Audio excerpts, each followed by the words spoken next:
Hello, everyone. Welcome to Dojo Talks, our weekly podcast that we stream live. Today's topic is the FIDE Grand Prix. To catch people up, the FIDE Grand Prix has been a qualifier for the World Championship cycle for a couple of years now. It's going to be qualifying two spots, the final two spots into the candidates tournament that is scheduled to be played, I think, later this year. And the way this year's FIDE Grand Prix works is that there's going to be three tournaments. They invited a bunch of players, a bunch of the top players that haven't qualified yet to play in one of or in two of these three legs. We'll get into the players because a lot of them couldn't make it because of COVID and stuff. The biggest case, I think, was Liren, who was supposed to play and was kind of one of the favorites, current number 3 player in the world, was announced that he is not going to be able to play, and it's kind of unclear why that is, but definitely something related with COVID measures. The Grand Prix, I think the tournament, it's a little bit complicated, but basically, like I mentioned, 3 events. There's going to be an eventual knockout, I think, to determine 2 spots to the candidates. And it just started. The first round, I think, took place earlier today, being Friday, February 4th. So where should we start with this, guys? Well, okay, I'll start. I think, so the first thing we got to mention as fans is that the Ding situation is, first of all, definitely a tragedy for chess and a tragedy for Ding. And it makes the whole process look terrible. So let me just say, in years past, cycles past, there were always spots for rating. Usually it was like 2 spots by rating. So for example, Magnus is already at number 1, so to go to the 2 and 3rd spots. They threw that out, and it isn't looking good, because normally then Ding would have gotten in just automatically. Now he's out. And my understanding is it's very hard to fly out of China. He needed a return visa from Germany. That's why he couldn't do it. I still think that they could have made it happen if they really wanted to. Clearly, this is a big deal for China, and why they couldn't organize a visa, it's unfathomable to me. I want to tell a quick story. Me and Bruce played a great tournament in Beijing 2008.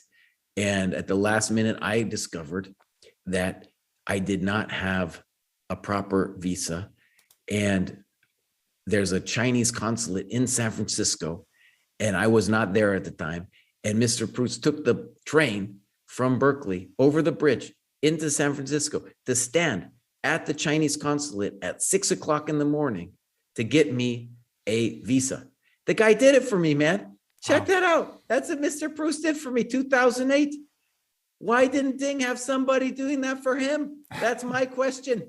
How come he couldn't have a Mr. Proust helping him out? I don't get it. Clearly, the guy needs a Mr. Proust to fix his stuff, but he didn't have it. And now the whole cycle looks bad. And I have now more sympathy for when Magnus is saying things like, oh, this is dumb. Because when you look at the people, this is going to be a real lottery about who wins these 2 spots. And you're getting people in there that, I mean, honestly, it should be roughly the top 10. And we're going to get people coming out of this. Who knows who's going to win this thing? Absolutely no idea who's going to come out of it. So that's my quick 2 cents on this FIDE Grand Prix thing. Mm-hmm. All right. Well, I'll chime in on the Ding thing, because I understand it makes things look really bad, and it's the biggest news of the last 2 days. And honestly, you say, wait, the number 3 rated player, who in fact was number 2 when they started this cycle, right? Right. Like Firouzja reached number 2 by qualifying for this cycle at the Grand Swiss, right? I mean, like Ding Liren has been like world number 2, sometimes 3 behind Fabi, sometimes 2 ahead of Fabi for like several years, right? So like, it's unfathomable that the guy is not in the candidates nor in any of the qualifying events for the candidates. At first, it's confusing. You're like, what kind of system have they come up with that like he's not even part of it in any way? But I think actually in this case, it may not be the fault of the system, Jesse, because look how much Ding Liren has played in the last 2 years. Okay. Right. Yep. The guy basically hasn't played chess for 2 years. And, it could be a mix of COVID and the Chinese government or something in his life. But the guy basically hasn't played chess for a couple of years. And I was talking on the phone to someone the other day, and they said that, that friendly match he played with Liu Shanglei in China, maybe in December, fairly recently, right? Yeah. Apparently that was played because he had like no FIDE games. That was to like keep his like name on the rating lists. Like he had to like log a few games. He would have been ineligible for the world championships off of just lapsing, the way Garry Kasparov wouldn't be eligible for a spot in this tournament. Right. In theory, Kasparov's got the rating, but it's dormant. Right. So Ding basically just hasn't played for a couple of years, and what each step of the reasons were why he didn't play the World Cup, why he didn't play the Grand Swiss, why he didn't play, any of the other things that are qualifiers now. I think those were the two main ones, right? The Grand Swiss and the World Cup. And now there's this Grand Prix as the third event that he's not showing up for. I mean, ultimately, like, if he just chooses not to show up, you can't blame FIDE for the fact that Kasparov's not in the candidates, right? And at some point, you can't blame them for Ding if he's just not playing chess right now. I don't know the reasons, but. Yeah, no, that's totally true. And I guess I'll just add to that my own just estimation from the sidelines. When he got in the bike wreck a couple of years ago, it wasn't quite the same. And maybe that's just because I was in my own bike wreck once. And I know that that's kind of it shifts your life around a little bit when you get messed up. But yeah, since then he's been far less active, and something is going on. And he made a statement after this all happened. He was like, oh yeah, Magnus is untouchable anyway. Maybe if he gets old, starts losing his grip, maybe then he'll have a chance. Come on. But you're getting old too, buddy. You're 29. This isn't going to get any easier. It's definitely not going to be easier in 2 years. This was your best chance. So yeah, no, as fans, it's really like head scratching. The whole thing is a head scratcher. Yeah, so it sounds like it might not be FIDE's fault that Ding Liren is out. I mean, I think from their perspective, they would love to have him play all the events. They would love to have him in the candidates, right? I don't think there's definitely not like a conspiracy going on to like keep him out and like, or anything like that. And yeah, it could be very much just due to just like the really strict COVID measures and visas and things like this that are, I don't know, very unfortunate for chess players. So I guess the other thing that was part of it too is that there's only 6 spots that you can actually qualify for, because one is reserved for Nepo, or the loser of the match, and one was given to Rajabov because of the last cycle, which I guess now we can kind of like revisit whether that was a good idea. At the time, I was definitely team Rajabov because I think he was absolutely right to be concerned about the tournament. And I think, he withdrew, I think, probably at a correct time, given that the tournament was never finished, when it started. But now people are saying like, well, Rajabov hasn't been super active either. He's also got this reputation of making a ton of quick draws. And so now people are like, don't give him the wild card. Like, you should have just been compensated, financially. And, the wild card should go to Ding Liren. He deserves it. So I think there's definitely like some emotion going on. But what do you guys think about all that? Well, right. And this, one hilarious thing, this is a footnote to that, is the other person who got the shaft years ago, was Shirov. Shirov got the shaft because Kasparov, kind of like Magnus now. What is Magnus? He wants to play Firouzja, right? Yeah. Probably a sane person wouldn't want Firouzja. It'd be like, no, I'd like to have some chump to let me win for another couple years. But no, Magnus wants the challenge. What happened back in the day? Kasparov wanted to play Kramnik. That's how he lost his title. He actually wanted that match, and he shafted Shirov because Shirov was the one actually due to get the match. Why am I bringing it up now? Because it's a little bit similar to Radjabov, and because Shirov himself, the old man, gets to play in this event. He's playing. Yeah. That's funny. And Yeah. he's made a comeback. He is my age, 49. He has made a comeback. He is over 2,700. So very surprising that he's managed to do it. And so it's just kind of a fun storyline, but it also speaks to the kind of motley crew of people that you have playing in this event. Guys like Nakamura, who should have been a contender, but until he went off and did his whole streaming thing, hasn't been active. Hasn't been active. And he's also somebody they just picked out, and they're like, dude, you're famous. You should come play in this event, you know? Yeah. Yeah. Yeah. Well, I don't think the organizers did anything to push thing away. I don't think they even made any weird demands or anything. I'm sure they were very accommodating, within the realm of their, capacities to be accommodating, but I don't think they did anything particularly weird to him, and would have liked to have him there. So I think it's just unfortunate, but the pandemic has changed a lot of things, and there are people missing more than a chess tournament. So that's just the way it goes. We just have to accept that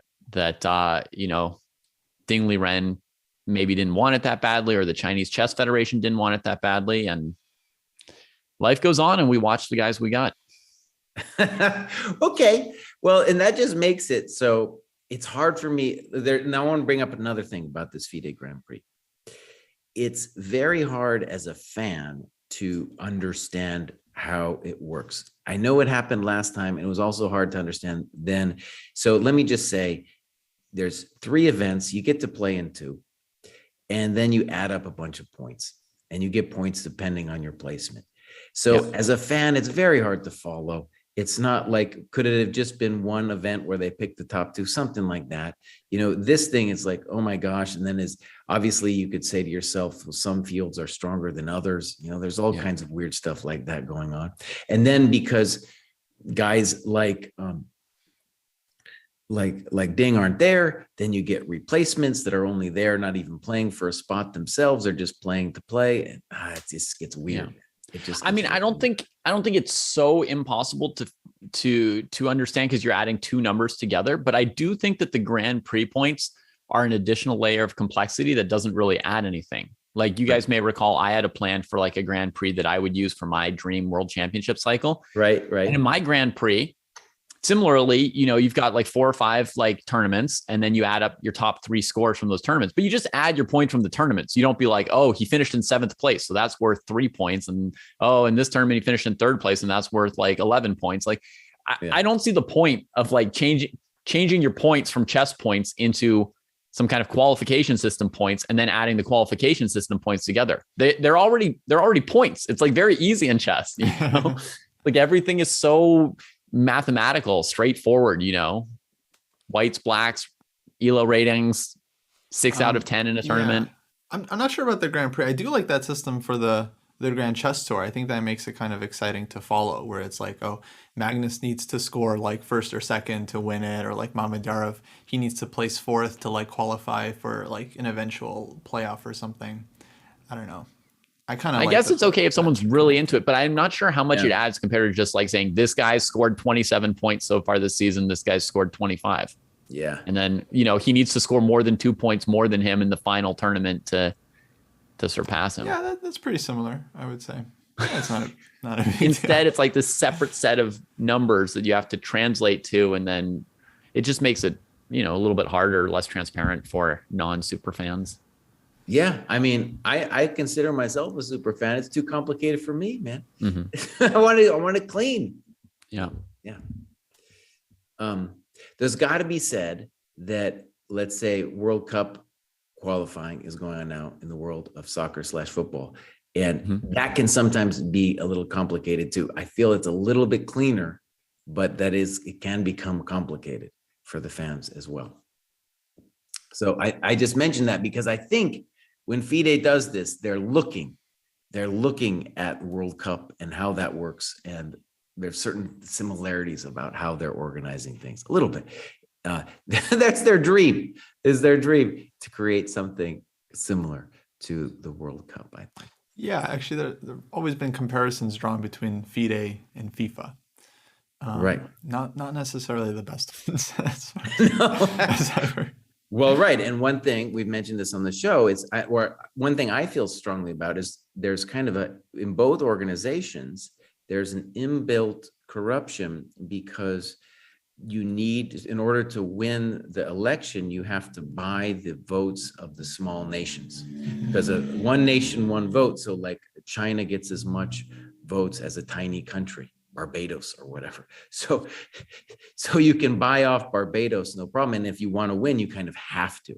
So you're only going to win if you're willing to buy off these votes in both FIFA and FIDE. So that's how you end up getting corrupt organizations. But as I've said before, my two favorite sporting events, the Chess World Championship and the World Cup, are run by corrupt organizations. So there you go.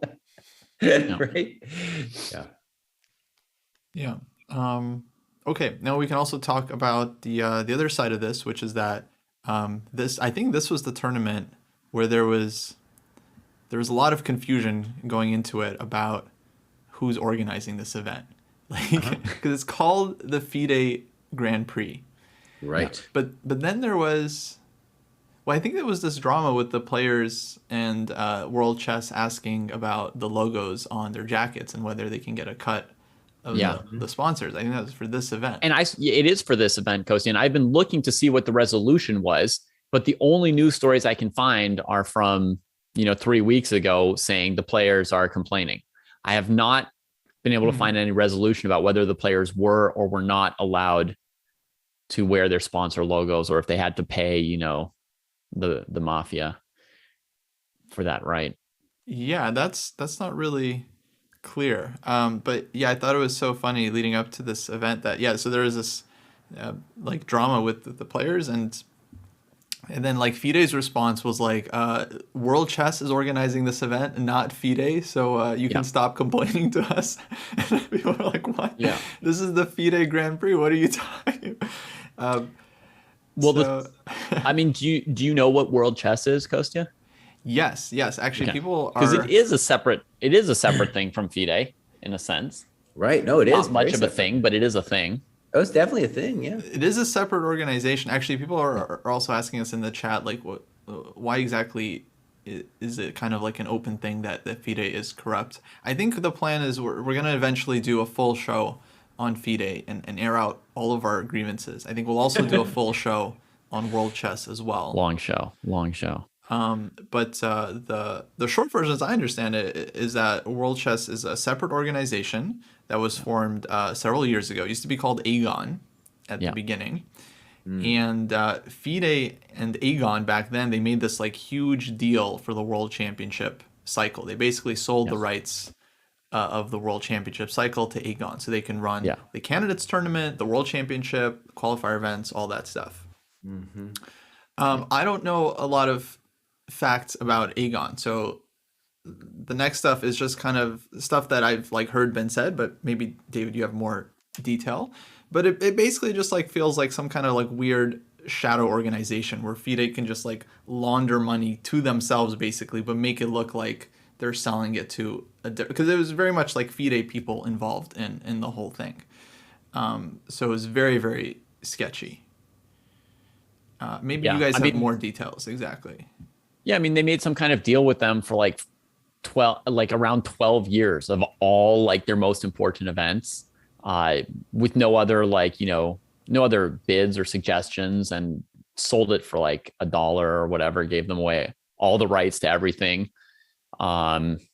because Agon was supposedly going to like promote chess using it, and then Agon, I think or now World Chess doesn't even have like that many like employees. They just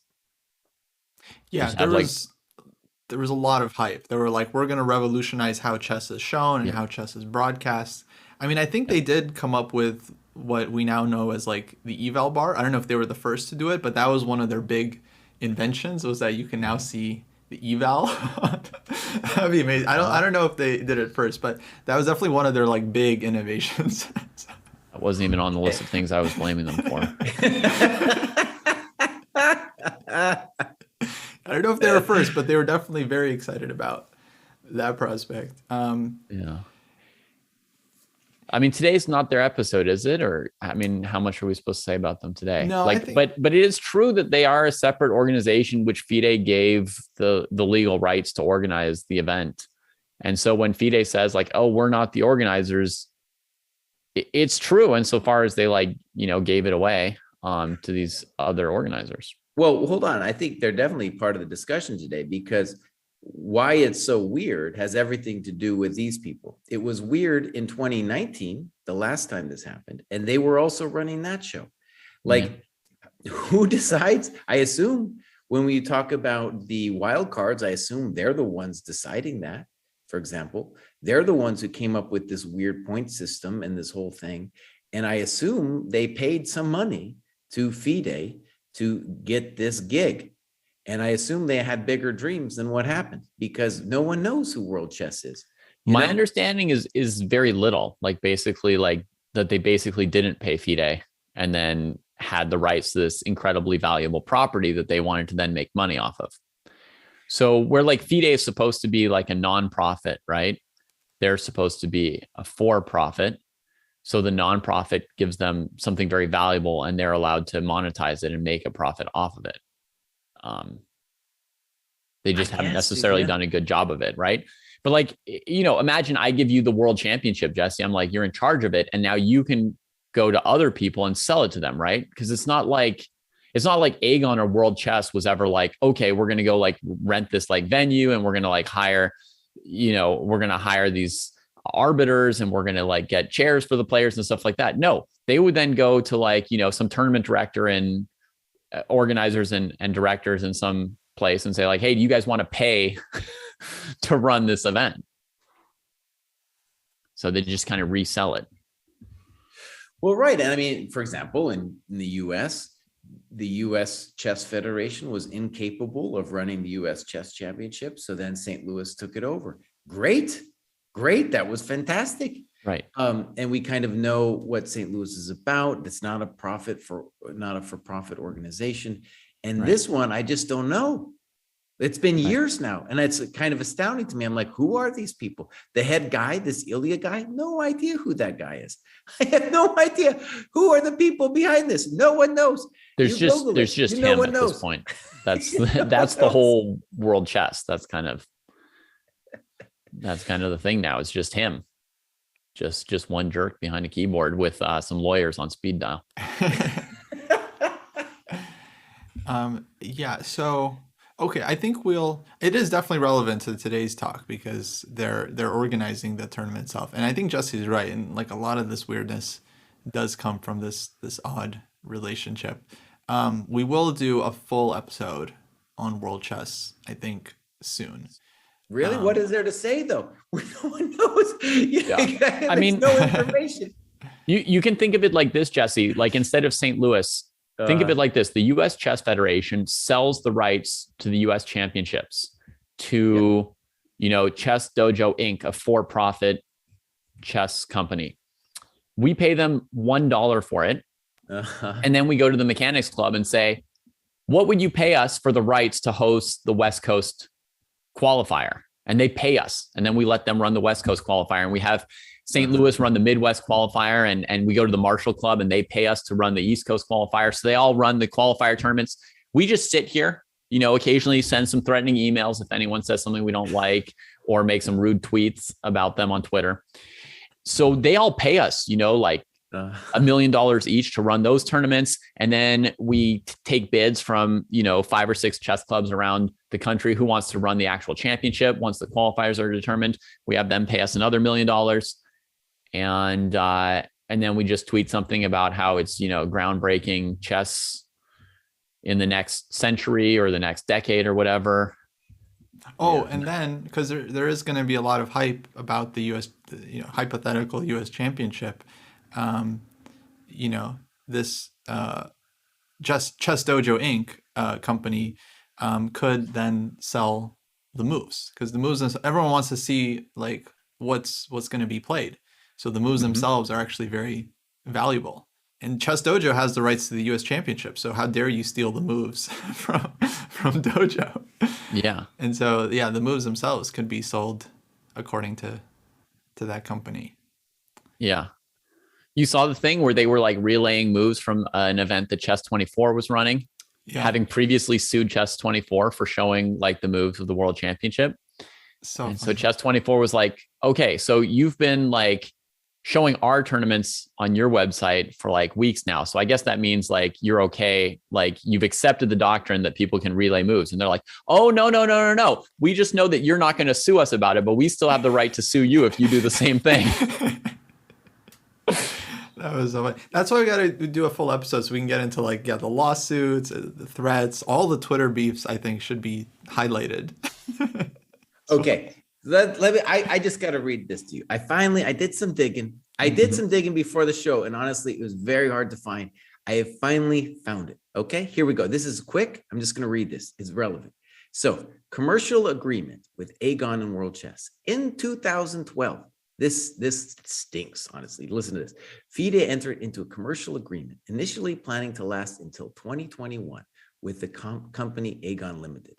This company was given rights to organize and commercially exploit the World Chess Championship and the associated events in the World Championship cycle. The first tournament organized was the London Grand Prix, September 2012, followed by London Candidates in the Chennai 2013. Aegon subsequently organized the 4 events, 2014, 2015. Aegon had been founded in 2012 in New Jersey by Andrew Paulson as the sole shareholder. On February 20th, 2012, an agreement between Aegon and FIDE was made, subject to approval by the 2012 FIDE General Assembly. This approval was forthcoming in September 2012. But then in October 2014, Aegon was sold to this dude, Ilya, for the sum of £1. £1. At the September 2016 FIDE General Assembly, it was resolved that Aegon should institute a corporate presence in a locale with more transparency. Marizon said that they would register in the UK in a couple months.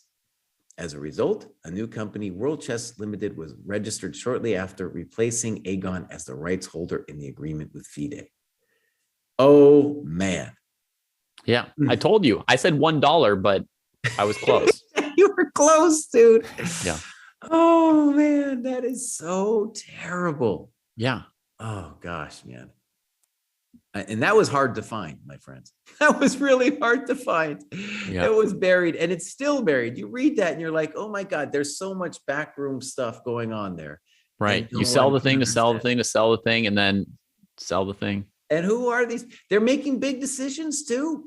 Yeah. Big decisions. They're just absolute random clowns. Just absolutely like, totally, you know.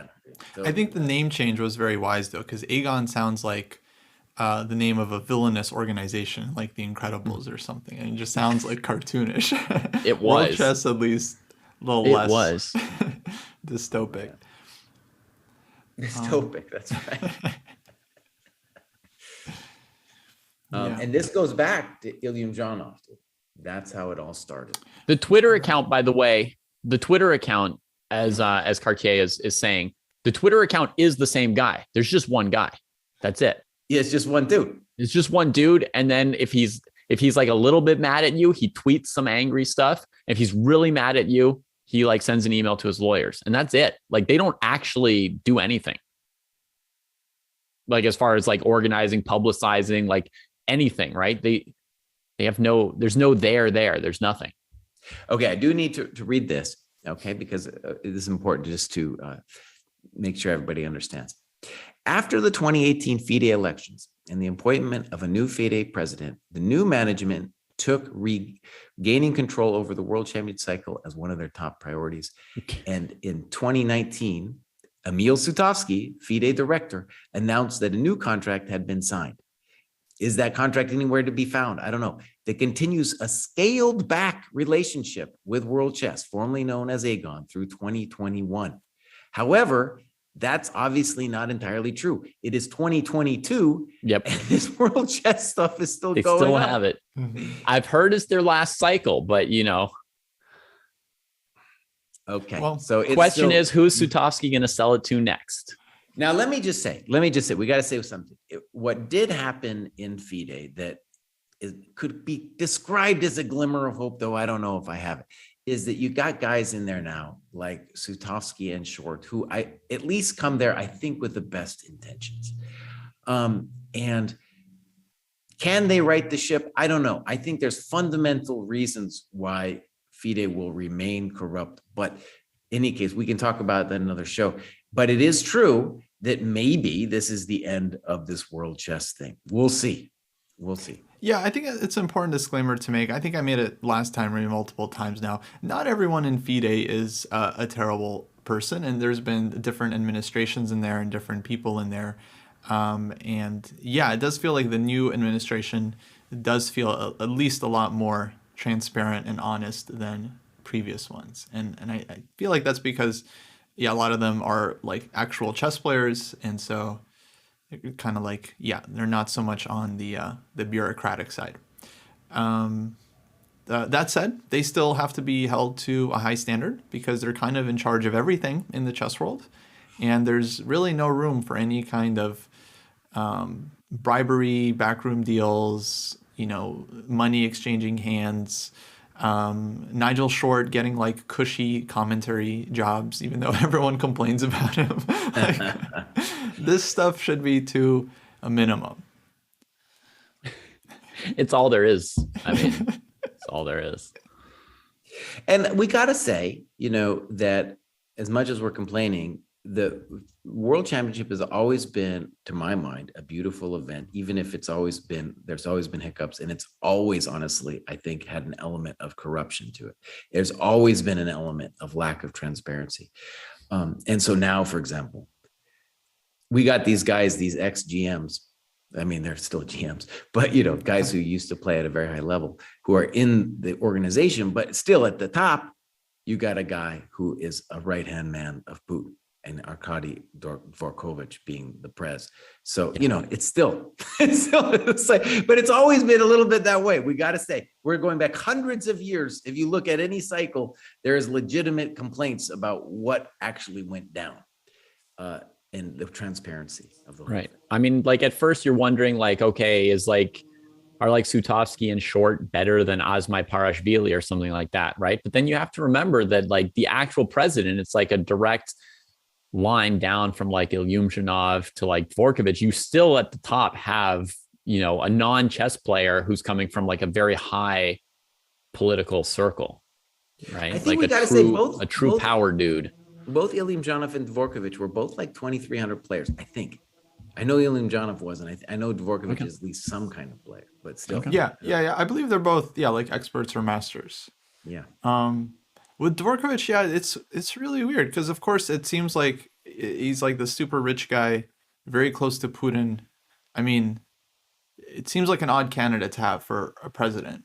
On the other hand, I've heard many chess players talk very favorably about him. Like they believe in him, they, or at least back then. I don't know what they think now, but a lot of because I mean, Short was running on his own, right? And then he like joined the Dvorkovich team. And Right. What I'd like to there are know is others whether as well. Karyakin likes him. I want to know if Sergei Karyakin approves of the FIDE president. Why is that a litmus test for you, buddy? Well, then I'll know that I shouldn't like him because Karyakin's going to be wrong about everything. It's a good test. So yeah, Farm Raid in the chat is saying Dvorkovich's father was a renowned arbiter. So I feel like I've heard many good things from. Sorry, Kostya. Has there ever been a renowned arbiter? Yeah. Sure, it's a thankless task. It's a thankless task. There's no renowned arbiters. Oh yeah, We're arbiters. Come on. Carol Jarecki. Okay, renowned. Yeah. All right. Renowned. Frank Guadalupe. These are great arbiters. Guadalupe. Look, you're lucky you're sitting with me to have somebody who even knows who you're talking about. These people are not renowned. They're not renowned. Okay, I'm not saying they did or didn't do a good job. I was like an arbiter and a tournament organizer. Nobody is renowned for like running a tournament. I think what is meant is that they were an arbiter for many years and they were respected. They get good jobs Olympiad, right? Like FIDE events. Why is that such a bad thing if your father was that seems I'm like not a very saying it's a noble bad thing, but profession. the very best thing you can be as an arbiter is like unknown. Like there's no way you're ever going to be like known in a positive way, right? Like you can mess up or you can do a good enough job that nobody talks about you. I don't agree. I think look, Carol Jarecki, there was a number of very nice like eulogies about her just recently, and there was speeches about her like the U.S. Championship. I think she had a very good effect on people. Okay. What's this hate towards arbiters? I don't hate arbiters. It's not hate to say that they're not renowned. I mean, I guess you're saying they're underappreciated. Like if I said that chess players, this is maybe not true now. Chess has become more popular, but if at some point I said something like, oh, chess players are so much less famous than, I don't know, like poker players or horseback riders or something like that, it wouldn't mean I don't love chess players. It would just be like a fact about notoriety. So I think to me, renowned arbiters was just like an immediate oxymoron. But anyway, you can continue. So, yeah, for me, jury's still out on Dvorkovich, but I don't know. The Kuryakin test might be an interesting thing. Yeah. Have you ever tweeted at Karyakin, Kostya? No, I don't tweet at any of the top guys. That's embarrassing. I know. I never tag them. Anything. I know. Yeah. Never. Unless they reach out to me first. Like, I don't know. I think Geary responded to something I said once or something. Nice. So maybe I'll just say this, we're wrapping this thing up, is that as a fan, it's going to be a question like, how involved am I? Am I going to go streaming it for the dojo? Am I going to get up early and start streaming for the dojo? And to me, I need to know what's at stake first. And like right now in this first cycle, it's so like weird and I don't know really what I'm watching yet. It's hard for me to get super into it, right? Because you have these different groups and oh my gosh, I don't understand. And so do I enjoy watching the games? Sure, but I don't get it yet. And I think that's a key thing for just understanding this from a fan perspective, is that I'm a guy who like watches chess just about every day, and I'm still not, drawn by the drama yet by this thing. And honestly, like I said at the beginning, I have a little bit more sympathy for Magnus now, because he's like, if some clown is going to come up through the ranks and I'm not going to play somebody around, let's say 2 or 3 in the world, then why is this a special event? And I really don't want Magnus to stop playing. That would be the absolute worst outcome for me, because we've talked about this before, the World Chess Championship. What a beautiful thing, going back hundreds of years. Yeah. Beautiful part of our tradition. But you don't need to worry, Jesse, because, if the Grand Prix produces, a sub top 10 player as its qualifier for the candidates tournament, that player won't win the candidates tournament. Magnus will get somebody like Firouzja, Caruana, Duda coming out of the candidates. It's never clear. Nepo won. And when Karyakin won, he was a full 100 points below Carlsen at the time. Yeah, but you're not going to get, like, let's say somehow Esipenko won the Grand Prix. Okay, if that's possible, and if that might offend you, but then I don't think Esipenko would win the candidates tournament as well, right? Like, I think. Well, let me just say, Esipenko, I think, has a lot of the Russian players are like, this kid deserves a shot. And honestly, the kid's 19. I don't know. Maybe I agree. Maybe he can bring it. Esipenko is one of the dark horses. He's maybe a bad choice, because it wouldn't even be that bad if he qualified, and maybe Magnus wouldn't mind playing, Esipenko a year and a half from now, after the guy's had a good run of results. Right. At least he's from the next generation. Right. But who would you object to seeing as the winner here? I would say anybody that's okay. Shirov? Duda, I think Duda is in. Duda's like right now. I'm looking at it. He's 16th in the world, but he's young, and I can imagine him if he has a good run. I can imagine Duda being like a dark horse, and maybe it wouldn't be so ridiculous. But for Carlsen, it might be ridiculous. If Naka's somehow in it, no, ridiculous. If Dubov, I know you're a big Dubov fan, ridiculous. Shirov, ridiculous. No. Think about it from Carlsen's point of view. But those guys aren't going to win. Those guys aren't going to win like a 14-round candidates tournament ahead of, Nepo, Firouzja, Caruana. Like there's enough of the top 10 in there that. But when you think about Nepo, when he won it, he was not in the top 10, as I remember it. He just wasn't there, So it's a tricky situation. Anyways, but you see what I'm saying? I think he went from about number 11 to number 5 during the something during like that qualification phase. Mm-hmm. Yeah, when the last candidates started, Nepo wasn't considered like a favorite, but he was okay, super strong. Yeah. But yeah, guys, I know it'd be nice if it was number 1 versus number 2. This is what I've been saying.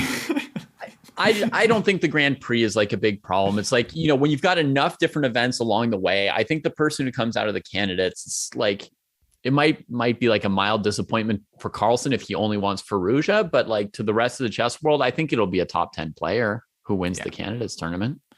Let me just say, if they're listening to me, hey, Aegon, if you're listening to me, buddy, I don't want them listening. If you bring back the rating thing, give the top 2 people the spot. Come on. The rating is a real thing. Give it to them. Make sure that they're there.